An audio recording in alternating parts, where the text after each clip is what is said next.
ஒரு வீட்டுல ஒரு குழந்தை செத்து போயிடுதுமா, சரியா? செத்து போயிடுது, அவங்களுக்கே தெரியல, பெற்றோருக்கே தெரியலம்மா எப்படி செத்தான்ட்டு. இப்ப எப்படி மன அமைதி கொடுப்பீங்க நீங்க?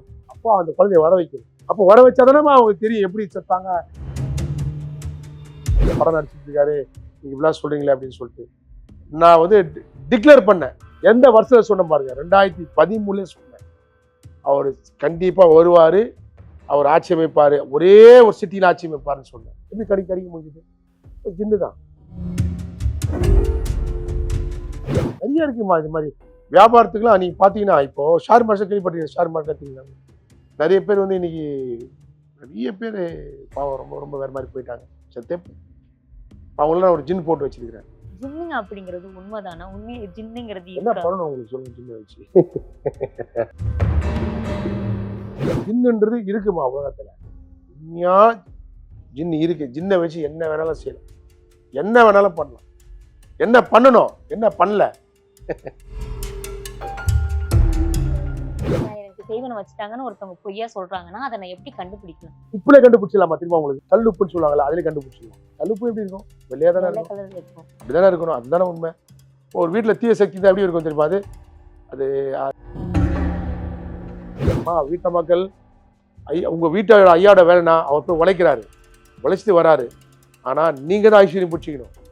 ஐஸ்வர்யம் ரொம்ப ரொம்ப ரொம்ப முக்கியம் ஒரு வீட்டுக்கு. ஐஸ்வர்யம் இல்லாத வீடு மூதேவி குடியிருது.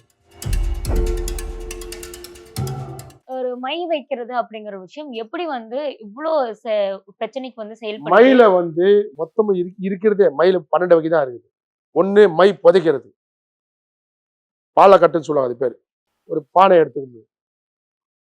எடுத்துக்கிட்டு சில வேலைப்பாடு பண்ணி அது உள்ள போட்டுட்டு கட்டிடணும். அது ஒரு வகை. இன்னொரு வகை ஒன்று இருக்குது, காலியில ஒரு கட்டு இருக்குது, மை, அது ஒரு வகை. இப்ப சொன்ன பார்த்தா கொழுப்பு, இந்த மாதிரி 12 வகை இருக்குது மாதிரி. எதுல வேணாலும் பண்ணி காலி பண்ணலாம். இப்ப இந்த மை வச்ச பிரச்சனையில வந்து வருவாங்களே, இப்ப எங்களுக்கு மை வச்சுட்டாங்க, அவங்களுக்கு தெரிஞ்சிருச்சுன்னு உங்ககிட்ட வராங்க. அவங்களுக்கு எந்த மாதிரி பரிகாரங்கள்லாம் நீங்க சொல்லுவீங்க? அதுதான் மாளிகை. இது இப்படி நான் சொல்றதை விட நீங்க வந்து அவங்க பார்க்கணுமா, பார்த்தா தான் தெரியும். பரிகாரத்தை நிறைய இருக்குமா. அதான் சொன்னேன், நிறைய இருக்கு. ஒவ்வொரு பரிகாரம் ஒரு மாதிரி. அவ்வளவு சீக்கிரத்துல சாத்தியமா திருப்பி அடிச்சுன்னு வச்சுக்கோமா, கரெக்டா பண்ணணும். திருப்பி அடிச்சா நம்ம படுத்துட வேண்டியதான். அவ்வளவுதான். இப்ப இந்த பரிகாரங்கள்லாம் நீங்க சொல்லிட்டு இருந்தீங்கல்ல, பரிகாரங்கள்லாம் நம்ம பண்ணா மட்டும் தான் வந்துட்டு இத்தன விஷயங்கள் வந்து மாறும். அண்ட் பண்ணாதான் அது தெரியும் அப்படின்னு. சில பேர் வந்து பரிகாரங்கள் அப்படிங்கிற ஒரு பேர்ல மக்கள வந்து ஏமாத்துறதுக்கு நெறைய பேர் இருக்காங்க. அந்த பிரச்சனைக்கு தீர்வே கிடைக்காது. ஆனா பரிகாரம் வந்து சொல்றாங்க. அப்படிப்பட்டவங்களுக்கெல்லாம் நீங்க என்ன சொல்ல வரீங்க? நான் ஜனங்கள்கிட்ட ஒண்ணே ஒன்று தான் சொல்வேன், அந்த ஆள்கிட்ட போகாதீங்க, அவ்வளவுதான். வேற என்ன சொல்ல. அதுதான் திருப்பி சொன்னேன். என்னோட ஜனங்கிட்ட நான் சொல்றது ஒண்ணே ஒண்ணுதான். நீ பாருங்க, ஒரு வருடம் கூட இதுல நிலைக்க முடியாது தப்பா இருந்தா. புரியுங்களா? நீங்க போற இடம், போற பாபா, நீங்க தேர்ந்தெடுக்க குருஜி வந்து பல ஆண்டு காலமா இதிலே இருந்திருக்கணும். அவங்களால மட்டும்தான் இதெல்லாம் வந்து செய்ய முடியும். புரியுதுங்களா? சும்மா நேத்து வந்தவன் இன்னைக்கு வந்தவன் யார நீங்க ஊடகத்துல பார்த்தாலே எனக்கே தெரிய மாட்டேங்குதுமா. அது அவங்க மேல தப்பு கிடையாது. நான் யாரும் குறை சொல்ல முடியாது. அவங்க மேல தப்பு கிடையாது. அவங்கவுங்க அது பாட்டு. இப்போ இப்ப நான் இவ்வளவு பேட்டி கொடுக்குறேன்னு, நாளைக்கு கமெண்ட்ஸ் என்ன வரும்னு நினைக்கிறீங்க? ஒருத்தராவது நல்ல கமெண்ட்ஸ் போட நினைக்கிறீங்க? கிடையாது. ஏதாவது ஒண்ணு போடுவாங்க. அவங்க கமெண்ட்ஸ் போடுறான்னு சொல்லிட்டு நம்ம பேசாம இருக்க முடியாது. ஜனங்களுக்கு நம்ம ஏதாவது சொல்லிதான் ஆகணும் நம்ம கருத்துக்கள். அது போதான் செய்யும். ஸோ இந்த விஷயங்கள்லாம் பேசிட்டு வரும்போது, நான் திடீர்னு வந்து ஒருத்தவங்க வீட்ல வந்து அடிக்கடி பிரச்சனை வந்துட்டே இருக்கு. அப்படிங்கும்போது டக்குனு அவங்க வந்து எனக்கு யாரோ சூனியம் வச்சுட்டாங்களா? எனக்கு ஏதாவது பில்லி வச்சுட்டாங்களா? ஏன்னா நம்ம வீட்ல திடீர்னு பிரச்சனை வந்துருச்சு அப்படின்னு யோசிக்கிறத தாண்டி, வேற ஏதாவது காரணம் இருக்கோ அப்படிங்கிறத வேற காரணம் இருக்குமா அப்படின்னு யோசிக்கிறது கம்மியா தான் இருக்காங்க. ஏன்னா ஏதாவது திடீர்னு வந்தாவே கண்டிப்பா வந்து நம்மளுக்கு தாட் அங்க தான் போகுது. அந்த மாரி வர்றவங்களுக்கு நீங்க ஃபர்ஸ்ட் என்ன சொல்லுவீங்க? தசாசி கட்டு ஒரே இதுதான். இருக்கா இல்லையா? நீ கேக்குறது நல்ல பதில். இருக்கா, தசாசி கட்டு போட்டு பாத்துக்க, அவ்வளவுதான். முடிஞ்சு போச்சு. தசாசி கட்டு சாதாரண நினைக்காதீங்க. நீங்க அப்படி இல்லாம அது ஒரு குண்டல மாதிரி யாகம் மாதிரி வளர்க்கணும். என் வீட்டுல இருக்கா இல்லையா, இருந்தா அது காட்டி கொடுத்துரும், கிளியரா காட்டி கொடுத்துரும். அது ஒரே வார்த்தை தசாசி தான். தசாசின்றது யாக கட்டு. 9 குண்டலம் சேர்ந்தா ஒரு யாகம். அதை நடத்தி பாருங்க, வேலை முடிஞ்சு போச்சு. இப்ப இப்ப எங்க வீட்ல வந்து பில்லி சூனியம் அப்படிங்கிற ஒரு விஷயம் இல்ல. இது வந்து நீங்க சொன்னீங்கல்ல, ஒரு கட்டு போட்டதுக்கு அப்புறம் தான் எனக்கு தெரிய வருது அப்படின்னு.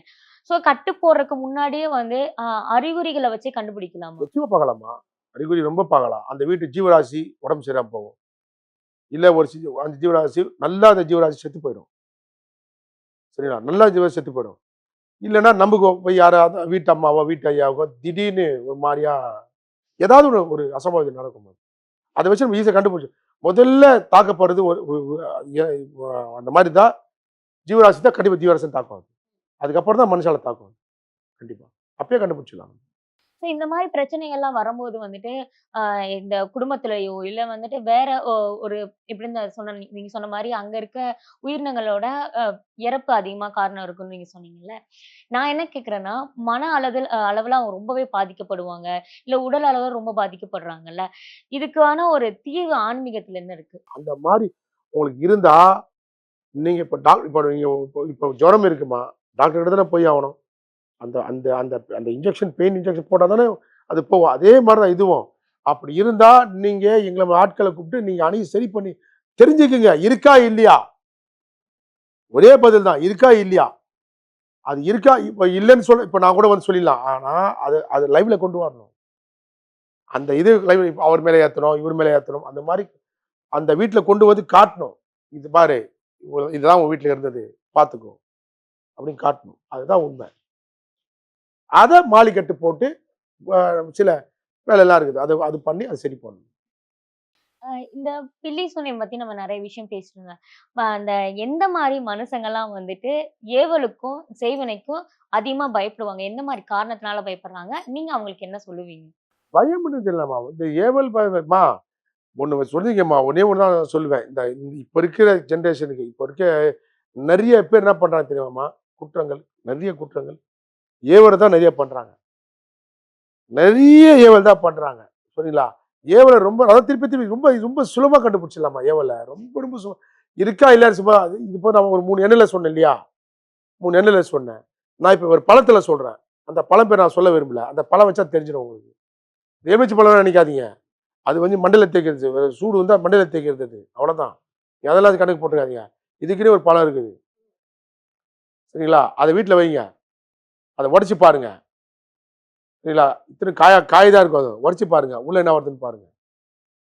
அப்ப ஈஸியா கண்டுபிடிச்சிடலாம். இப்ப பொதுவா நீங்க சொன்னீங்கல்ல, அந்த எலுமிச்சம் சும்மா மண்டையில தேய்க்கிறதுன்னு ஒரு விஷயம் அது சொல்லியிருக்கீங்கல்ல. அதுதான் பின்ன ஆனா நம்ம நெறைய பேரு வந்துட்டு ஒரு கடவுள் வழிபாட்டுக்கு அதிகமா பயன்படுத்துற ஒரு நம்ம கனியாவே முன்னோர்கள் அதான செஞ்சு வச்சிருக்கு. நம்ம முன்னோர்கள் செஞ்சுட்டு போன தப்பு மாதிரி. நம்ம முன்னோர்கள் பயமுறுத்திட்டு போயிட்டாங்க. எலுமிச்சை பழத்துல அவ்வளோ இருக்கு அப்படின்னு சொல்லிட்டு பயமுறுத்திட்டு போயிட்டாங்க. எலுமிச்சை பழத்துல இப்ப எனக்கு சூடாச்சுன்னா நான் என்ன பண்ணுவேன் மண்டையில தேய்ப்பேன். இல்ல சூடாச்சுன்னா குடிப்பேன் அவ்வளோதான். அதுல ஒண்ணும் எதுவும் கிடையாது. அப்ப இந்த மாரி பிரச்சனைகளுக்கு வந்து இந்த தெய்வ வழிபாடு, கோவில் வழிபாடு, இந்த ஜெபம் பண்றது, ஹோமம் வீட்ல வளர்க்கறது, இதெல்லாம் வந்து சாத்தியமாகுமா? இல்ல அதுக்கு ஏதாச்சும் வேற தீர்வு உண்டா? 2 விஷயம் தான்மா உண்மை உலகத்துல. இந்த பில்லி, சூனியம், ஏவல், பேய், கீதா, பிசாசு எல்லாரும் சொன்னீங்களா? அதெல்லாம் உண்மைதாம்மா. இந்த பரிகாரம் சொல்றேன் பார்த்தீங்களா? அந்த பரிகாரம் வந்து பண்ணும்போது, சில வழிபாடு முறையில பண்ணா மட்டும் தான் இதுக்கு தீர்வு காண முடியும். எல்லா தீர்வு காண முடியாது. கஷ்டம். ஏமாந்து தான் போவீங்க. சொல்றது புரியுதுங்களா? அந்த தீர்வு அந்தந்த அந்தந்த சம்பந்தப்பட்ட இதுவா இருக்கணும். வேதமா இருக்கணும். அந்த வேத ரீதியா நம்ம இத அழிச்சிடலாம். சில பேர் வந்து சொன்னாங்க, சொல்றத வச்சு நீங்க வந்து ஒரு விஷயம் செய்யறதுக்கு வந்துட்டு, ஃபர்ஸ்ட்டு அவங்க நம்ப வச்சதுக்கு அப்புறம் தானே மக்களுக்கு வந்து அத பத்தி தெரியலனாலும் யாரோ சொல்றது விஷயத்த பண்றாங்க. யார் நம்ப வைக்கணுமா நம்ம? இப்ப மக்கள் பாதிக்கப்பட்டவனுக்கு தாம்மா தெரியும். நம்ப வைக்கிறது ஒண்ணுமே இல்லம்மா. இப்போ ஒண்ணும் இல்லம்மா. ஒரு வீட்ல ஒரு குழந்தை செத்து போயிடுதும்மா. சரியா? செத்து போயிடுது. அவங்களுக்கே தெரியல. பெற்றோருக்கே தெரியலம்மா. எப்படி செத்தான்ட்டு. இப்ப எப்படி மன அமைதி குடுப்பீங்க நீங்க? கூட சொல்லுங்க பாப்போம். இந்த மந்திரத்த பண்ண மாதிரி மன அமைதி குடுப்பீங்க. இல்ல வேற ஏதாவது பரிட்சை மன அமைதி குடுப்பியா? அப்போ அந்த குழந்தைய வர வைக்கணும். புரியுதுங்களா? அப்ப வர வச்சா தானேம்மா அவங்களுக்கு தெரியும் எப்படி செத்தாங்க? எதனாலம்மா நீ செத்து போயிட்ட? என்ன ரீசனுக்கு செத்து போயிட்ட? கரெக்ட்டு தானே? இப்ப அந்த ஆக்ரோஷமான ஆத்மா எப்படி அடக்குவீங்க? அப்படியே போனா போயிடுமா அது? எப்படி போயிடும்? சொல்லுங்க. எப்படி எந்த எந்த எந்த வழிபாட்டுல போகும் அது? அப்ப அதுக்கு ஒரு துறை இருக்குது. அத சார்ந்த ஒரு துறை இருக்குது. அத சார்ந்த ஒரு இடம் இருக்குது. அந்த சார்ந்த பொருள் இருக்குது. அத சார்ந்த வேதம் இருக்குது. அதன் மூலியமா போய் சேரும். முடிஞ்சு போச்சு அவ்வளவுதான். புரியுதுங்களா நான் சொல்றது? இப்படிதான் பண்ண முடியும் நம்ம. இப்ப நான் கேட்கறது நீங்க சொன்னீங்கல்ல, அந்த ஆத்மா வர வச்சு, அது எப்படி செத்துச்சு? ஏன் செத்துச்சுன்னு ஒரு காரணத்த நாங்க கேட்போம். அப்படிங்கிறதுக்கு ஒரு விஷயம் நாங்க கொண்டு வருவோம்னு நீங்க சொன்னீங்கல்ல. அப்ப அ ஒரு இறந்த ஆத்மாவ கொண்டு வர்றவங்க, இறப்பே இல்லாம ஆக்கலாமே அப்படின்னு சொல்லி மக்கள் நெறைய பேரு கண்டிப்பா இந்த வீடியோ பார்த்து கமெண்ட்ஸ் பண்ணுவாங்க. தப்பு இல்ல. அதே நான் கேள்வியா கேட்கிறேன். அப்போ வந்து நீங்க ஆத்மாவ வர வைக்கிறவங்க, அந்த ஆத்மாவுக்கு வந்து அழிவே இல்லாம ஆக்கலாம்ல? நாங்க கடவுள் கிடையாதும்மா. நானும் இறந்து போற ஒரு சடலம் தான். சரிங்களா? நான் கடவுள் கிடையாது. சரிங்களா? நம்ம மூதாதையர் இருக்கா பார்த்தீங்களா? 3வது மூதாதையர். அவங்க சில வழிபாட விட்டு போயிருக்காங்க. அத நம்ம கடைப்பிடிக்கணும் அவ்வளோதான். சரிங்களா? ஜனனம் எப்படியோ மரணம் நிச்சயம் தான். அதுல எந்த ஒரு மாற்று கருத்தும் தேவையில்ல. என்ன எங்கள ஆட்கள் என்னன்னாக்கா, ஸ்லோகத்த சொல்றதுனால பல லட்சங்கள் ஸ்லோகத்த நம்ம சொல்றோம் பார்த்தீங்களா? அதனால சில வழிபாடு நமக்கு தெரிஞ்சிருக்கு அவ்வளோதான். இத நீங்க புரிஞ்சுக்கணும். நம்ம ஒண்ணும் கடவுள் கிடையாது. சரிங்களா? ஜும்பா சொல்றது அதெல்லாம் திரையில தான் வரும் அந்த மாரி. கணிக்கிற தன்மை ஒண்ணு உண்டு. அது எதனால வருதுனாக்கா, நம்ம உட்கார்றோம். நம்ம அதிலேயே ஊறுனதால அது நமக்கு வருது. வேற ஒண்ணும் கிடையாது. இப்ப அந்த ஆத்மா வர வைக்கிறதுன்னு சொன்னீங்கல்ல. இத வந்து நீங்க அவங்களோட அ அந்த ஆத்மா வர வைக்கிறதுக்காக நெறைய விஷயங்கள் வந்து பண்ணுவீங்க. அப்ப அந்த குடும்பத்த சம்மந்தப்பட்டவங்க எல்லாரும் இருக்கணுமா அந்த இடத்துல? நிச்சயமா. இது தேவைப்பட்டா இருக்கலாம். அவங்க அவங்க அவங்க தானம்மா செலவு பண்றாங்க. இவ்வளோ ரூபாய் செலவு பண்றாங்க. இவ்வளோ பூஜை வைக்கிறாங்க. எல்லாரும் அப்ப அவங்களுக்கு திருப்தியா இருக்க தேவையில்லையா? அவங்களுக்கு ஒரு ஒரு திருப்தி இருக்கணும் இல்லையா? சோ அவங்க இருக்கலாம். தப்பு கிடையாது. இப்ப நெறைய பேரண்ட்ஸ் வந்து வருவாங்க. என் குழந்தைக்கு வந்து ஏதோ ஒரு தீய சக்தி பாதிச்ச மாரி இருக்கு. ஆமா, எதையும் அடிச்ச மாரி இருக்கு. பேசவே மாட்டேங்கிறா. ஆமா. இந்த ஏஜ்ல இருக்கா. ஆனா பெரியவங்க மாரி வந்து ரியாக்ட் பண்றா. அது மாரி சொல்லிட்டு வருவாங்கல்ல. அவங்களுக்கெல்லாம் நீங்க என்ன சொல்லுவீங்க? எந்த மாரி பரிகாரம்லாம் அவங்களுக்கு குடுப்பீங்க? அந்த பரிகாரம் கேட்கிறீங்களா?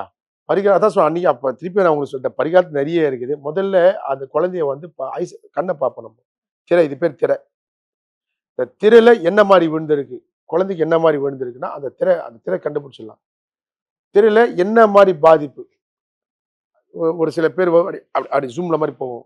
பார்த்துருக்கோம். சரிங்களா? ஒரு சிலர் மேலே ஏறிடுவாங்க. அதுக்கேத்த மாரி. அப்போ நம்ம வந்து சில புரஸ்காரம் இருக்குது. சில பூஜைகள் இருக்குது. அது மூலியமா அத இரவு நேரத்தில அந்த பெற்றோர கூப்பிட்டு, அந்த பாப்பாவ கூப்பிட்டு உட்கார வச்சு, பக்கத்துல உட்காருங்க. இப்ப இருக்கிற பாப்பா இன்னும் கொஞ்ச நேரத்துல எப்படி ஆகுது பாருங்க. அப்போ ஒரு ஒரு ஒரு மாரி ஒரு பூஜை பண்ணி சில விஷயங்கள்லாம் நடத்துவாங்க. நடத்தி முடிஞ்ச அப்புறம் அந்த பாப்பா சொல்லும். "அப்பா கொஞ்ச நாள் கழிச்சு எழுந்து உட்காரும். இப்பதான் எனக்கு அப்பா, அம்மா தேடுறாங்க கண்ணுக்கு. இவங்க தான் அவ்வளோ ஒரு மாரியா இருந்தது. இத்தன நாளா நான் ஒரு மாரியா இருந்தேன்." சொல்லும். அந்த மாரி நெறைய நடந்திருக்கு. நெறைய நெறைய ஒரு பொய்யான வந்து பரிகாரம் சொல்றவங்களாகட்டும், இல்ல வந்துட்டு எனக்கு வந்து செய்வன வச்சுட்டாங்க அப்படின்னு நெறைய பேர் சொல்லுவாங்க. அது பொய்ன்னு நான் எனக்கு தெரியவே செய்யாது. எனக்கு செய்வன வச்சுட்டாங்கன்னு ஒருத்தவங்க பொய்யா சொல்றாங்கன்னா, அத நான் எப்படி கண்டுபிடிக்கலாம்? செய்வினை வச்சுட்டாங்கன்னா, நான் இப்போ ஒரு 3 எண்ணம் சொன்னேன் பார்த்தீங்களா? அந்த மாரி சில வேலை இருக்குது. உப்புல கண்டுபிடிச்சிடலாமா தெரியுமா உங்களுக்கு? உப்பு இருக்குல்ல உப்பு. கல் உப்புன்னு சொல்லுவாங்கல்ல, அதிலே கண்டுபிடிச்சிடலாம். இருக்கா இல்லையான்ட்டு. நீ தயவு செய்து அதுதான் இது நெறைய சொல்லலாமா நம்போ? அதுதான் சொல்றேன். இன்னைக்கு அத அத அத சமயத்த தான் இன்னைக்கு சம்பாதிக்கிறாங்கல்ல. அதுக்கு நீயே டெஸ்ட் பண்ணிக்கோன்றேன் நானு. பாபாஜிக்கு ஃபோன் பண்ணி சொல்லிடுறேன் பாபாஜி. புரியுதா நான் சொல்றது? எனக்கு ஃபோன் பண்ணு. என் வரதுக்கு முன்னாடி சொல்லிடுறேன். இருக்கா இல்லையா நீ டெஸ்ட் பண்ணிக்கோ. மாறிடுமா அது? கல் உப்புன்னு எப்படி இருக்கும்? கல் உப்பு எப்படி இருக்கும்? வெள்ளையா தானே இருக்கும். அப்படிதானே இருக்கணும். அதுதானே உண்மை. ஒரு வீட்ல தீய சக்தி தான் எப்படி இருக்கும் தெரியுமா அது? அது அது அது வந்து இப்போ உலகத்துக்கு சொல்லலாம். அது வேற மாரி போயிடும். அது வேற மாரி போயிடும். நெறைய இருக்குமா அது. உப்புல இருக்குது. நெறைய இருக்குது தீய சக்தி கண்டுபிடிக்கிறது. கண்டுபிடிச்சு உறுதியான அப்புறம் நீ ஆள தேர்ந்தெடு. அப்பாடி வீட்ல இது உண்மைதான் இருக்கு. அப்போ நீ கூப்பிடு. முன்கூட்டியே போய் எனக்கு தீய சக்தி இருக்குதுன்னாக்கா அவன் பார்க்குறான். தீய சக்திடா வேற சக்திலாம் இருக்குதுன்னு சொல்லிட்டு அவன் ஒரு பில்ல போட்டுடுறான். முடிஞ்சு போச்சு. வேற என்ன? இப்ப இந்த சொன்னீங்கல்ல, தீய சக்தி இருக்கிறது, இந்த செய்வன வச்சிருக்கிறது அப்படிங்கிறத நீங்க முன்னாடியே சொல்லிருவீங்கன்னு. ஆனா சில பேருக்கு வந்துட்டு மனதளவுல பாதிச்சிருப்பாங்க. சில பேர் உடல் அளவு பாதிச்சிருப்பாங்க. அதையும் தாண்டி வந்து நமக்கு தெரிஞ்சிருமா அந்த மாரி தான். நான் சொல்லிடுவேன். இது வந்து சூனியம் இல்ல. இது பில்லி எதுவும் இல்ல. கொஞ்சம் மைண்ட் டிஸ்டர்பா இருக்காங்க. தயவு செய்து இவங்க நீங்க மருத்துவத்துக்கு கூட்டிட்டு போங்க. அப்படின்னு நம்ம சொல்லிடுவோம்.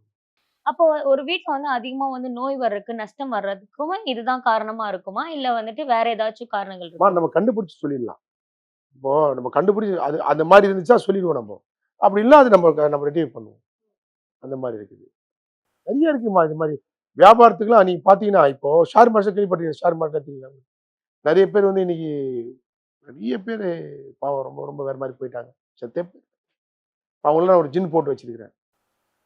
நிறைய வியாபாரத்துக்கு ஜின் போட்டு அவங்கள இப்படி இருந்தா கொஞ்சம் உயர்த்திருக்கோம் நம்ம அந்த மாதிரி. நிறைய இருக்குமா அதுல நீங்க சொல்ற மாதிரிலாம். பண்ணலாம். இப்ப இந்த ஜின்ன பத்தி நான் ஒரு விஷயம் உங்கள்ட்ட கேட்கிறேன். ஜின்னுங்க அப்படிங்கிறது உண்மைதானா? உண்மையா ஜின்னுங்கிறது என்ன இருக்கா? பண்ணணும் உங்களுக்கு சொல்லுங்க ஜின்ன வச்சு. நெறைய பேரு ஜின்னு அப்படிங்கிறத வச்சுட்டு நெறைய பேர் ஏமாத்திட்டு இருக்காங்க அப்படின்னு சொல்றாங்க. இப்ப ஜின்னு அப்படிங்கிறது எதுக்கு இருக்கு? அது அப்படி ஒரு ஆமா நான் விஷயமே இப்படி இல்ல கேட்கிறேன் இப்படி அப்படிங்கிறாங்களே. கேட்கிறேன். நீங்க இப்ப இப்படி வச்சீங்க இப்படி கேட்கிறேன். இப்போ இப்படி வச்சுக்கலாமா? நம்ம ஒரு சேலஞ்சா வச்சுக்கலாம். ஓப்பன் சேலஞ்ச் இது. ஒரு 5, 6 வருஷமா நீ ஒரு இடம் விக்காம இருக்கிற. இடம் விக்காம இருக்கிற. வீடோ, இடமோ, இல்ல கல்யாணம் ஆகல. பிசினஸ்ல அடி. ஏதோ ஒண்ணு இருக்குது. சம்திங் ஏதோ ஒண்ணு இருக்குது. எவ்வளவு முயற்சி பண்ற. என்னால எதுவும் பண்ண முடியல அப்படின்ற. அப்ப ஏதோ ஒரு சக்தி ஆனா இது இது நீ வந்து கல்யாணம் ஆயிடுது உனக்கு. இடம் வித்துது உனக்கு. அப்ப இது ஒத்துக்க நீ தானே ஒத்துக்கணும். வேற யாரும் ஒத்துக்க முடியும்? 5 வருடங்களால உன்னால எதுவும் பண்ண முடியாத நீ, இந்த மாரி விஷயம் பண்ண உடனே எப்படி நடக்குது? சொல்லுங்க. அப்போ அது உண்மைதானேம்மா அது? ஜின்னுன்றது இருக்குமா உலகத்துல? உண்மையா ஜின் இருக்கு. ஜின்ன வச்சு என்ன வேணாலும் செய்யலாம். என்ன வேணாலும் பண்ணலாம். என்ன பண்ணணும்? என்ன பண்ணல? இந்த 40 ஆண்டு காலமா நம்ம என்ன செய்யல? எல்லாம் ஜின்ன வச்சு தான் பண்றோம் நாங்க. முழுக்க முழுக்க ஜின்ல இல்லாம நான் எதுவும் செய்யறதே கிடையாது. எத வேணாலும் பண்ணலாம். ஜின்ன வச்சு. இந்த ஜின்ன வச்சு நெறைய பேர் வந்துட்டு தப்பான வழிகளுக்கும் யூஸ் பண்ணலாமா? இல்ல போவாது. அது ஏமாத்துறாங்க உங்கள. அந்த மாரி ஜின்னு தப்பான வழிக்கு போவே போவாது. இப்ப நான் உங்களுக்கு ஒரு ஜின்ன நான் உங்க பேர்ல போடுறேன் அப்படின்னா, உங்களுக்கு அது விசுவாசி அது. தான் முதலாளிக்கு மட்டுமே அது விசுவாசி. தான் முதலாளி சொல்றது மட்டும் தான் அது கேட்கும். ஸோ அத தப்பாலாம் பயன்படுத்த முடியாது. அது மாரி சொல்றாங்க. ஜின்ன வச்சு அவன அடிச்சிடலாம், இவன அடிச்சிடலாம், அத பண்ணலாம், இத பண்ணிடலான்ட்டு. அது மாரி ஒண்ணு கிடையவே கிடையாது. அது பண்ணாது முதல்ல. ஜின்னுன்றது உயர்த்தர அதாவது கீழ வந்தோன தூக்கி தான் விடும் அது தவிர, ஒருத்தன் அழிக்காது. அத வச்சு நெறைய பேர் அது வேற மாரி கொண்டு போய் அது வேற மாரி அது தப்பு தப்பா பண்றாங்க. அது மாரி கிடையாது. ஜனங்க அது மாரி நம்பக்கூடாது அதெல்லாம். இப்ப அந்த ஜின்ன பத்தி நம்ம பேசிட்டு வந்துட்டு இருக்கும்போதே, நெறைய பேரு வந்து கேட்கிற ஒரு கேள்வியா இருக்கிறது என்னன்னா, இந்த முன்னாடி வந்துட்டு குட்டிச்சாத்த வழிபாட பத்தி நம்ம பேசும்போது, அது அப்படி ஒண்ணு இல்லவே இல்ல அப்டின்னாங்க. அப்ப இப்ப இருக்க காலத்துல இருக்கவங்க அதுவே நம்பல. அப்ப ஜின்ன நாங்க ஏன் நம்பணும்? நான் இப்ப அப்படி அதுதான் அது விளக்கம் குடுத்தேன் நான் உங்களுக்கு. விளக்கம் உங்களுக்கு அதான் அது நீ கேட்கறதுக்கு அது விளக்கம் குடுத்துட்டானே. முடியாத விஷயத்த முடிக்கிறோம்ல. கரெக்டாம்மா. முடியாத விஷயத்த முடிக்கிறோம். இப்போ நாளைக்கு சரிம்மா இப்படி கூட வச்சுக்கலாம் நீங்க. நீங்க எந்த பங்கு சந்தை வேணா என்கிட்ட காட்டுங்க. நாளைக்கு இப்பயே நான் சொல்லிடுறேன் என்ன ஏறும்னு சொல்லிடுறேன். இப்பயே நான் சொல்லுவேன் என்ன ஏற போகுதுன்ட்டு. நாளைக்கு என்ன ஏறும்னு நான் என்னால சொல்ல முடியும். எப்படிம்மா அது சொல்ல முடியும்? சொல்லுங்க. உலக சந்தைய பத்தி என்ன தெரியும் நமக்கு? சொல்லுங்க. என்ன தெரியும்? ஒண்ணும் தெரியாது. நீங்க சரி இவ்வளவு சொல்றீங்களே, எல்லாரும் சொன்னாங்க. எல்லாரும் ரொம்ப ரொம்ப இதுவா சொன்னாங்க. இந்த மாரி வந்து என்னங்க ஒரு படம் நடிச்சிட்டு இருக்காரு. நீங்க இப்படிலாம் சொல்றீங்களே அப்படின்னு சொல்லிட்டு. நான் வந்து டிக்ளேர் பண்ணேன். நெறைய பேர் சன் டிவில, சன் நியூஸ்லாம் நான் தான் சொன்னேன்றாங்க. நான் தான் அது கணிச்சேன். ஏன் அவர் கூட ஒரு குருஜி ஒருத்தர் சுத்திட்டு இருக்காரு. நான் தான் பண்ணேன்னு சொல்லிட்டு குருஜிய சுத்திட்டு இருக்காரு. நான் எப்ப சொன்னேன் கொஞ்சம் பார்க்க சொல்லுங்க. அந்த கமெண்ட் பாக்ஸ்ல போட்டு கூட காட்டுங்க. எப்ப எப்ப சொன்னேன்னு பாருங்க. எந்த வருஷத்துல சொன்னேன் பாருங்க. 2013ல சொன்னேன். அவரு கண்டிப்பா வருவாரு. அவர் ஆட்சி அமைப்பாரு. ஒரே ஒரு சிட்டிங்ல ஆட்சி அமைப்பாருன்னு சொன்னேன். ஒரே சிட்டிங்ல. சரிங்களா? 2019ல சொன்னேன். 2020ல டிக்ளேரே பண்ணிட்டேன் நானு. ஒரே அட்டெம்ப்ட். இப்போ அத நான் கூட அத அந்த அத இது வந்து நான் வாய் சொல்லலாம். பட் உங்களுக்கு அது ப்ரூஃபாவே இருக்குது. ப்ரூஃபாவே இருக்குது. எந்த எந்த யூடியூப்ல போய் செக் பண்ணலாம் நீங்க. ப்ரூஃபாவே இருக்குது. அது எப்படி நடந்தது? எப்படி கணிக்க முடிஞ்சது? இப்போ நீங்க சொல்றீங்கல்ல. இப்ப ஜின்னு தான். ஜின் மூலியமா என்ன வேணாலும் பண்ணலாம். என்ன வேணா கணிக்கலாம். என்ன வேணாலும் செய்யலாம். இப்ப நீங்க சிஎம் விஜய் சார பத்தி தான் கண்டிப்பாம்மா. பேசுறீங்க. அது ப்ரூஃப் இருக்கு பாருங்கம்மா. அப்ப நான் கேட்கிற கேள்வி என்ன, எதிர்காலத்த நீங்க இப்ப அவர் அரசியலுக்கு வந்து எதிர்காலம் இப்படிதான் நடக்க போகுது அப்படிங்கிற தீர்மானிக்கிற ஒருத்தரு, ஒரு தனி மனிதனோட வாழ்க்கைய வந்து எதிர்காலம் நிச்சயமா. இப்படிதான் அது இருக்கு அம்மா அப்படின்னா, இந்த 40 ஆண்டு காலத்துல நான் வந்து எனக்கு நினைவு இல்லம்மா. நான் எந்தெந்த நெறைய ஊருக்கு போயிட்டேன். நெறைய ஊருக்குலாம் போயிட்டேன். எனக்கு தெரிஞ்சு எத்தனையோ பிசினஸ் மேன நான் தமிழ்நாட்டுல நல்லா புரிஞ்சுக்கணும். இந்த தமிழ்நாட்டுல இந்த கொஸ்டின் ஆன்சர் பண்றேன். முக்கியமான 18 குடும்பத்துக்கு குருமாறுமா நம்ப. முக்கியமான குடும்பம் சொல்லுவாங்க பார்த்தீங்களா? எவ்வளோ குடும்பம் இருக்கு இல்லையா தமிழ்நாட்டுல? அவங்க நம்மள கேட்கும்போது ஆடை கூட மாத்த மாட்டாங்க. ஐயா இந்த ஆடை போடணுமா? இன்னைக்கு இந்த ஆடை தான் போடணுமா நம்போ அப்படின்னுவாங்க. சரிங்களா? 18 குடும்பத்துக்கு புதுமாறணும். சரிங்களா? அப்ப பாத்துங்க எப்படி இருக்குன்னு சொல்லிட்டு. அவ்வளவு துல்லியமா கணிப்போம் நம்ம. கணிப்பு அவ்வளவு துல்லியமா இருக்கும் நம்ம. நான் ஏன் அவரை கணிச்சேன் அப்படின்னாக்கா, சரி கணிச்சு தான் பார்ப்போம். அப்படிதான் கணிச்சேன் நானு. பட் இது அப்பவே இருந்தது அவருக்கு. அது 2013 இருந்தது. அப்பவே இருந்தது அது. அதனால அவர் வந்தாரு. வேற ஒண்ணும் கிடையாது. அதுக்கப்புறம் நான் அதை பெருசா எடுத்துக்கல. அப்ப இப்போ வந்து சொல்றாங்க எல்லாரும், பாபாஜி நடந்துச்சு நடந்துச்சு. அன்னைக்கு வந்து எல்லாரும் கொஞ்சம் ஒரு மாரி சொன்னாங்க. இல்ல நடந்தா பாபாஜி. நடக்கலாம் பாபாஜி இல்ல, எந்த ஜியும் இல்ல. நடந்தா பார்த்தா நம்மள ஒத்துப்பாங்க. புரியுதுங்களா? அது அது அத நம்ம அத வச்சுக்கிட்டு நம்ம மார்க்கெட்டிங் பண்ணக்கூடாது. நம்ம சொல்லி முடிச்சுட்டோம். அது முடிஞ்சு போச்சு. எனக்கு இருக்கிற பணியே 1000 பணி இருக்குது. நான் இத பார்க்கறதே எனக்கு சரியா இருக்குது. இப்ப அந்த எதிர்காலத்த தீர்மானிக்க முடியும் ஜின்னுனால அப்படின்னு சொன்னீங்கல்ல. அ ஒருத்தரோட எதிர்காலத்த தீர்மானிக்கணும்னா, அப்ப இந்த வாழ்க்கையில நான் இந்த வருஷம் தான் நான் இந்த ஒரு 50 வயசுக்குள்ள நான் செத்துருவேன். அப்படிங்கும்போது முன்னாடி நீங்க நாங்க சொல்லிட்டீங்கன்னா வந்து அது அந்த ஒரு விஷயத்துக்கு வரமாட்டோம்மா. சாவு சொன்னீங்க இல்லையா? அது என் வாழ்க்கையே நடந்தது.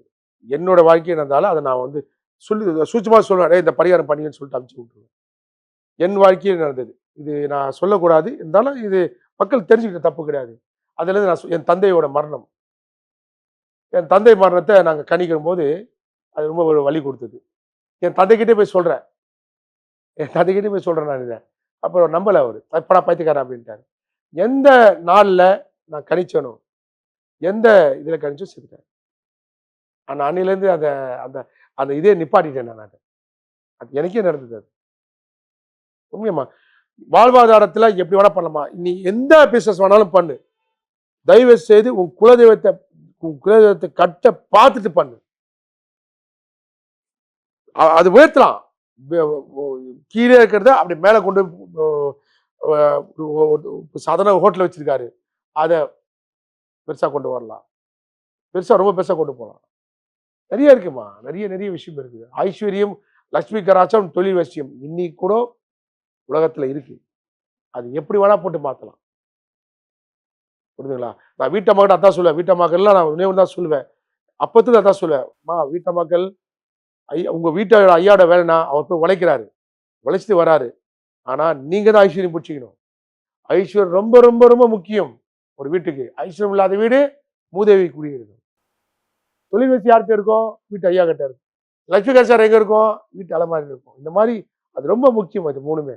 ஒவ்வொரு வீட்டுக்கும் நான் சொல்றது இதுதான். அந்த 3 விஷயம் இல்லாத வீடு அது மூதேவி தான். இப்ப இருக்க ஜெனரேஷன் வந்து இந்த இறை நம்பிக்கை அப்படிங்கிற ஒரு விஷயம் வந்து ரொம்ப கம்மியாயிருச்சுன்னு தான் நான் பார்க்குறேன். அது ஏன் நம்பணும் அவங்க? எதுக்காக நம்பணும்? இந்த விஷயத்த கண்டிப்பா நம்பியே ஆகணும் அப்படின்னா, நீங்க எந்த மாரி விஷயங்கள்லாம் சொல்லுவீங்க? இன்னைக்கு இந்த ஜெனரேஷனுக்கா? இருக்கிற ஜெனரேஷன் இறை நம்பிக்கையும் சரி, அ நெறைய மந்திரங்கள வந்து நம்புறதே இல்ல அவங்க. மந்திரம் மந்திரம் தந்திரம் ஒண்ணு கிடையாதும்மா. அத நான் அன்னைக்கே சொல்லிட்டேனேம்மா. மந்திரம் தந்திரம் ஒண்ணு கிடையவே கிடையாது. அது அப்ப இப்ப இந்த உலகம் இல்ல. நான் எல்லா ஊடகத்தையும் சொல்றது அதான். மந்திரம் எனக்கு தெரியுது இல்லம்மா. கரெக்ட்டா? இப்ப இது ஒரு வீடா? எனக்கு இது மாரி 4, 5 வீடு இருக்குது. மந்திரம் தெரிஞ்ச எனக்கு, நானே மந்திரம் போட்டு இன்னொரு சிஎம், பிஎம் ஆயிடலாமாம்மா? ஆயிடலாமா? மந்திரம் ஒண்ணு கிடையாது. அது மாரி போவாதீங்க. வேதங்கள். வேதம் மூலியமா என்ன வேணாலும் செய்யலாம். அத நம்பி போங்க. தயவு செய்து நம்பி போங்க. உதாரணத்துக்கு ஒரு ஒரு புரமோஷன். நான் இவ்வளோ கஷ்டப்படுறேன். ஒரு சாஃப்ட்வேர் இன்ஜினியரா இருக்கேன். ரொம்ப கஷ்டப்படுறேன். நான் இவ்வளோலாம் உழைச்சேன். எனக்கு ப்ரமோஷன் கிடைக்கல. அது எப்படி கிடைக்குதுன்னு பாரு. அரசாங்க வேலைக்கு நான் எவ்வளவோ ட்ரை பண்றேன். என்னன்னோ நான் எக்ஸாம் எழுதுறேன். இப்போ இந்த எக்ஸாம்ல நீ அந்த ஐஸ்வர்யத்த சொல்லி எழுது. அது நடக்குது. என்ன நடக்குதுன்னு பாரு. நெறைய இருக்கும்மா. இன்னைக்கும் சொல்றேன். வேதங்கள் மூலியமா என்ன வேணாலும் சாதிக்கலாம். சாதிச்சுட்டு இருக்காங்க. சாதிச்சுட்டு இருக்காங்க. எல்லாம் எண்ணிலடங்கா பரிகாரம் இருக்குமா. உலகத்துல என்ன எதுக்கு இல்ல பரிகாரம்? செத்து போன ஆத்மாக்கு இல்லையா பரிகாரம்? குழந்தை இல்லையா? 10 வருஷம் குழந்தை இல்லையா? 8 வருஷம் குழந்தை இல்லையா? அதுக்கு பரிகாரம் இருக்கு. சரிங்களா? வியாபாரத்துக்கு பரிகாரம் இருக்கு. குடும்ப பிரச்சனைகள், கணவர் மனைவிக்கு பரிகாரம் இருக்கு. சரிங்களா? இந்த மாரி வசியத்துல ஏகப்பட்ட வசியம் இருக்கு. என்ன வசியம் பண்ணணும் உனக்கு? என்ன வசியம் தேவை உனக்கு? எல்லாமே இருக்கு. அத சரியான நடைமுறையில கொண்டு போறது தான் என்னோட வாதம். வேற ஒண்ணும் கிடையாது. அந்த பரிகாரங்கள பத்தி நான் கேட்கிறேன். பரிகாரங்கள் வந்து இத்தன விஷயம் நீங்க சொன்னீங்கல்ல. பரிகாரங்கள் பண்ணணும் அப்டின்னா, நெறைய பேர் ஒரு புரிதல் வந்து அதிகமா காசு ஆகும். அதிகம் வந்து செலவாகும். சின்ன பரிகாரம்லாம் பண்ணா நம்மளுக்கு தீர்வு கிடைக்காது அப்டின்னு ஒரு மனநிலைக்கு ஆகுறாங்கல்ல. உண்மைதானே? பரிகாரம்னா அதிக செலவு பண்ணி தான் பரிகாரம் பண்ணணுமா? அப்படி கிடையாதும்மா. அந்தந்த அவங்க அதாவது பிரச்சனைக்கு ஏத்த மாரி. அவங்க என்ன பண்ணணும், நான் அதுதான் சொல்றேன் ஜனங்கட்ட. ஐயா நீ லிஸ்ட் குடு. நான் வாங்கிட்டு வந்துடுறேன். உங்களுக்கு புரியுதுங்களா? நீ லிஸ்ட் குடு நான் வாங்கிட்டு வந்துடுறேன். நீ இப்ப என்கிட்ட காசு குடுத்தா தானே நான் இது பண்றேன். நீ லிஸ்ட் குடுத்துரு நான் வாங்கிட்டு வந்துடுறேன். உன் சம்பளம் மட்டும் எனக்கு நான் சொல்லு. நீ இரவு வரலையா? அந்த அந்த சம்பளம் மட்டும் சொல்லு. அப்போ என்ன ஆகும் அந்த இடத்துல? அங்க உண்மை வேலை நடக்கும். வேலை உண்மையா நடக்கும். உங்களுக்கு புரியுதுங்களா? அப்ப புரிஞ்சிச்சு இல்ல. இப்போ உங்களுக்கு இது நீ கேட்டதுக்கு பதில் நான் குடுத்துட்டேன் இல்லையா? அப்போ உண்மையா வேலை நடக்கும். அப்போ நீ என்ன பண்ற? இதுவா நான் போட்டு விட்டு ஜிபேவா அது ஜிபேவா எதுவும் சொல்றீங்களே அது போட்டு விட்டுறீங்க. அந்த மாதிரி பண்ணாதீங்க. ஏன் அப்படி பண்றீங்க? அப்படி பண்ணாதீங்க. ஐயா உங்களோட சம்பளம் என்ன சொல்லுங்க? எனக்கு இந்த பிரச்சனைக்கு வந்திருக்கேன். லிஸ்ட் அனுப்புங்க. நானே வாங்கிட்டு வந்துடுறேன். உங்க கண்மணி நடக்க போகுது பூஜை. அப்ப அது உண்மை தானே? சரிதானே? வேலை நடக்கும் போது வேற என்ன? இப்ப நெறைய பேர் உங்ககிட்ட வந்துட்டு ஒரு பிரச்சனைக்கு பரிகாரங்கள் சொல்லுங்க, அது மாரிலாம் வந்திருப்பாங்கல்ல. அவங்களுக்கு தீர்வு வந்து எப்படின்னா, பிரச்சனைக்கான வந்து பரிகாரம் வந்து அதிக காஸ்ட்டா தான் நீங்க சொல்லுவீங்களா? இல்ல சின்ன சின்ன பரிகாரம்னு சொல்லியிருக்கீங்களா? ஒவ்வொரு பிரச்சனைக்கும் ஒவ்வொரு மாறிமா. அதுக்கு இந்த ஜாஸ்தி கம்மின்னு சொல்ல முடியாது. அந்தந்த பிரச்சனைகளுக்கு ஏத்த மாரி தான் நம்ம சாங்கி எழுதுவோம். புரியுதுங்களா? நான் 10,00,000 சாங்கி எழுதியிருக்கேன், 50,00,000 சாங்கி எழுதியிருக்கேன், 1,50,00,000 சாங்கி எழுதியிருக்கிறேன், 5,00,000 சாங்கி எழுதியிருக்கேன், 50,000 சாங்கி எழுதியிருக்கிறேன். இப்ப அவங்கவங்க பிரச்சனைக்கு ஏத்த மாரி தான் அதெல்லாம். இல்ல அது என்ன ப்ராப்ளம்? அவங்க என்ன சொல்ல வராங்க? எப்படியாப்பட்ட பிரச்சனைகள்? என்ன மாரி பிரச்சனைகள்? இருக்கு நெறைய இருக்கு. நீங்க 30,000 சாங்கி எழுதியிருக்கேன் நானு. சரிங்களா? ஸோ அவங்கவங்க ப்ராப்ளம் என்ன இருக்கு? எந்த பேஸ் பண்ணி வருது அத வச்சு தான் ஏற முடியும். இப்ப நெறைய மக்கள் வந்துட்டு இந்த பில்லி சூனியம் பிரச்சனைனால உங்ககிட்ட வருவாங்கல்ல. அவங்க கிட்ட கேட்கிற முக்கியமான கேள்வி என்னவா இருக்கும்? அவங்களுக்கு நீங்க வழிகாட்டுற முக்கிய ஒரு விஷயமா என்ன இருக்கும்? அவங்க அது வந்து அவங்க இப்போ அப்ராட்ல இருக்காருமா, சிங்கப்பூர்ல இருக்கிறாரு. இல்ல மலேசியா இருக்காரு. இது இது எப்படி தெரியும் நமக்கு? அப்ப நம்ம என்ன பண்ணுவோம்னாக்கா, ஐயா வீடியோ கால்ல வா. உன்னோட வீட்டு அமைப்பு காட்டு. அப்ப நம்ம ஈஸியா காட்டு. ஐயா இதுல உண்மையா இருக்கு. இந்த மாரி இருக்கு பாரு. பாரு தோண்டி பாரு. இந்த இடத்துல தோண்டு. இதெல்லாம் நம்ம சொல்லுவோம். தோண்டி பாரு. தோண்டுனா அது சில விஷயம்லாம் அறிகுறி காட்டும் அது. ஈஸியா கண்டுபிடிச்சிடலாம். இப்ப நீங்க சொன்னீங்கல்ல, அதுல என்ன மாரி முக்கியமான விஷயங்கள நீங்க பார்ப்பீங்க? நெறைய சொத்து பிரச்சனை தான் பார்ப்போம். சொத்து பிரச்சனை தான் ஏகப்பட்டது பார்ப்போம் நாங்க. அதுக்கு அடுத்தது கணவன் மனைவி பிரச்சனைகள். இது அதிகபட்சமா பார்த்தீங்கன்னா சொத்து பிரச்சனை தான். எனக்கு 100 கேஸ் வருதுன்னா, ஒரு 50 கேஸ் 60 கேஸ் வந்து சொத்து பிரச்சனை தான். அது எப்படி வைக்கிறாங்க? ஏன் வச்சுக்கிறாங்க? எவ்வளோ சொல்லி பார்த்தாலும் கேட்க மாட்றாங்க. வச்சிடுறாங்க. அத போராடி அத மீட்டு சண்டை போட்டு அது ஒரு பெரிய அந்த அந்த உயிர் போய் உயிர் வருதுன்னு சொல்லலாம். அந்த மாரி அந்த அத்தனை நாட்கள் சாகணும் அந்த இடத்துக்கு போயிட்டாங்க. அது அது அவ்வளோ பெரிய வேலைகள பண்ணி குடுத்து, சரி பண்ணி மறுபடியும் அத மீட்டு குடுக்குற வரைக்கும், அது எல்லாம் நம்ம நம்ம வேலை தான். அந்த மாரி நெறைய குடுத்துருக்கோம். இந்த பில்லி சூனிய ஏவல பத்தி நெறைய விஷயம் பேசணும்ல. பில்லி சூனியம் ஏவல், இந்த விஷயங்கள்லாம் வந்துட்டு மக்கள் நம்புறாங்கல்ல. அது ஒரு எப்படி சொல்றது? இந்த விஷயத்த நம்புனா அது வந்து மிகப்பெரிய தவறா கூட மாறும். அப்படிங்கிற ஒரு விஷயம் இருக்குல்ல. இதுல இத மட்டும் நம்புங்க. இந்த வேற விஷயத்தலாம் நம்பாதீங்க அப்படின்னு ஏதாவது விஷயங்கள் இருக்கா? வேற விஷயங்களா? வேற விஷயம் என்ன இருக்குதுன்னாக்கா, இந்த குட்டி சாத்தான் நம்பாதீங்க. குட்டி சாத்தான் அத நம்பாதீங்க. இது நெறைய 2, 3 இருக்குது. அதெல்லாம் நம்பக்கூடாது. ஸோ ஒரு சில விஷயங்கள வந்து நம்புங்க அப்படிங்கிறதுக்கு வந்துட்டு நெறைய விஷயம் சொல்லி, அந்த குட்டி சேத்தாத்த மட்டும் நீங்க சொல்லியிருக்கீங்க. அ இப்ப இருக்க ஜெனரேஷனுக்கு முக்கியமா இந்த விஷயம் மட்டும் போதும்பா, ஆன்மீகத்துல அது மட்டும் சொன்னீங்கன்னா, அ இப்ப இருக்கவங்களுக்கு புரிதல் அதிகமா ஆயிரும். நிச்சயமா. அதாவதுமா திருப்பி அது இது நீங்க கட் பண்ணாம போடுங்க. அப்பதான் ஜனங்களுக்கு புரியும். தயவு செய்து அந்த மாரி ஏதாவது ஒண்ணு இருந்துன்னா, அது மக்களுக்கு புரியட்டும். நீங்க எந்த பிரச்சனை எடுத்தாலும் நான் மக்களுக்கு ஒண்ணே தான் சொல்லுவேன். நீங்க போற பாதை, அதாவது நீங்க எடுக்கிற அந்த டிசிஷன் இப்ப என்கிட்ட வராங்கன்னா, என்னோட பின்னணி பார்த்தா நீங்க வரணும். இல்ல வரக்கூடாது. தயவு செய்து போக்கூடாது. இவரு என் பிரச்சனைக்கு தீர்வு காண முடியுமா? இவரு எத்தனை ஆண்டு காலமா இவரு பணி பண்றாரு? இவரு முன்கூட்டியே பண்ணியிருக்காரா? எத்தனை எத்தனை ப்ராப்ளம் சால்வ் பண்ணியிருக்காரு? இதெல்லாம் தெரிஞ்சுக்கிட்டு தான் நீங்க போணுமே. இதுதான் நான் மக்களுக்கு சொல்லக்கூடிய ஒரே சொல்யூஷன். என்னோட ஆடைய பார்த்தோ, சரிங்களா? என் சங்கிலிய பார்த்தோ, ஏதாவது ஒரு இத பார்த்தோ தயவுசெய்து போகாதீங்க. இது இது வந்து மக்களுக்கு நான் குடுக்குற ஒரு ஒரு போதனையா எடுத்துங்க தயவு செய்து. மக்கள் நீங்க ஒரு போதையா எடுத்துக்கணும். சரிங்களா? இது நான் வந்து இது வந்து உங்களுக்கு நான் ஒரு வேண்டுகோளா வைக்கிறேன். நீங்க எந்த ப்ராப்ளத்துக்கு வேணாலும் போங்க. யாருகிட்ட வேணாலும் போங்க. யாரையும் வேணாலும் சொல்லக்கூடாது. அதுக்கு நம்ம ஆளும் கிடையாது. தேர்ந்தெடுத்துட்டு போங்க. என்ன இவங்க கிட்ட போனா என் ப்ராப்ளம் எந்த பிரச்சனைக்கு வேணாலும் நீ வரலாம். குழந்தை இல்லையா? ஆத்ம பிரச்சனையா? இடம் பிரச்சனையா? எதிரி பிரச்சனையா? இல்ல தொழில் பிரச்சனையா? வசிய பிரச்சனையா? என்ன மாரி வசியங்கள்? என்னென்ன பிரச்சனை எதுக்கு வேணாலும் நீ வரலாம். ஆனா தெரிஞ்சுக்கிட்டு வா அவ்வளவுதான். ஸோ நெறைய விஷயங்கள வந்து அவங்க கிட்ட தெரிஞ்சுக்கிட்டேன். நான் மட்டும் இல்ல, மக்களும் நெறைய விஷயம் வந்து புரிஞ்சிருப்பாங்கன்னு நெனைக்கிறேன். ரொம்ப நன்றி சார். 100 ஆண்டு காலம் 100 நாள் உலக மக்கள் வாழணும். அடுத்த உங்களை இத நான் கண்டிப்பா சந்திக்கிறேன். நன்றி, வணக்கம்.